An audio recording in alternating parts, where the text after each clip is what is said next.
Hello, welcome back to Writer's World Radio. As always, I am your host, Matthew Graken. It's episode 10. First off, I want to start with a big announcement. You've been enjoying this video cast? Well, we're now just more than a video cast. We are a podcast as well. Yes, you are now not just limited to watching a video stream, but take us with you everywhere on the podcast. Download it to your multimedia device. Take it with you. Listen to the car, on the bus, while you're walking, while you're going to sleep. Don't let us put you to sleep because you may miss something. But we're out there now. Join the family.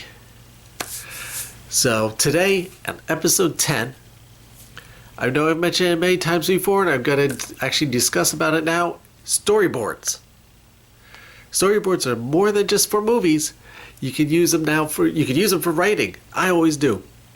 I mean, besides your great directors, Cecil B. DeMille, Walt Disney, Stanley Kubrick, Michael Bay. They use storyboards. J.J. Abrams used it in Star Wars. Let's forget about Star Trek. But Star Wars, he used it for it as well. Basically, they will think of a comic book. Best way to think of a storyboard. They will they'll make a picture, kind of frame out different pieces of the action, different pieces of the movie, what's going on, and kind of just how the camera's going to move, how everything's going to look, and how they're going to progress the story. You don't have to use pictures. I don't whenever I storyboard. It's basically an outline of fancy sorts. So outlining is the best way to go about it. Chapter 1, this happens, this happens, this happens. Or even beyond that, chapter 1, it's going to be Monday. And it's going to span, Monday and Tuesday, or just Monday. And this happens, this happens, this happens. Chapter 2, 2 days later, you skip a day. And then this happens, this happens, this happens. So the general idea of what that chapter is about, and to find little points that you want to make sure you put in that chapter so you don't miss something.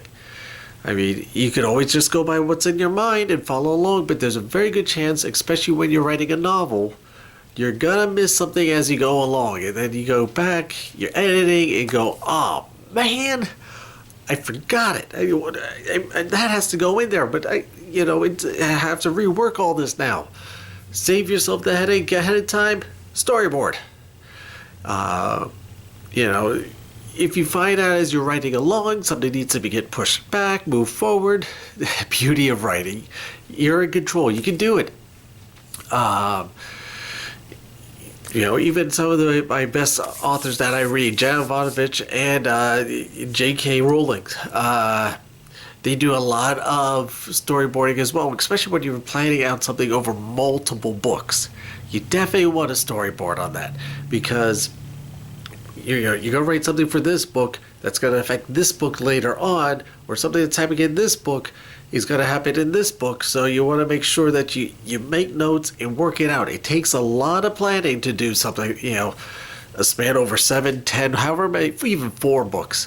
I actually went ahead to do that with things that are going to be happening in my Janet mystery books. Things that are happening in books I haven't even written yet. I've already laid the groundwork in books that I've already written. So you need to think ahead, especially if you're doing a series. Series are very difficult. You do want to think those out. So what kind of methods do you use? Like I said, I love storyboarding. I love to take the notes, make the outlines. Day 1, day 2, day 3, chapter 1, chapter 2. The hero wakes up and she goes to the bank and the bank explodes.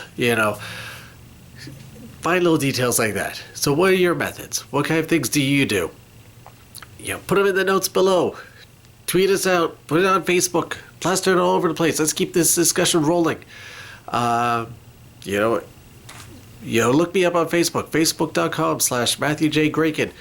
Put in the comments there. Let's share it out. Use hashtag Writers World Radio, or even on Twitter at Matthew J. Graken. All those are available to you. Let's interconnect. It's best way to share ideas or get new ideas is to share ideas. Bounce it off everybody. Let's what works for one person doesn't necessarily work for another.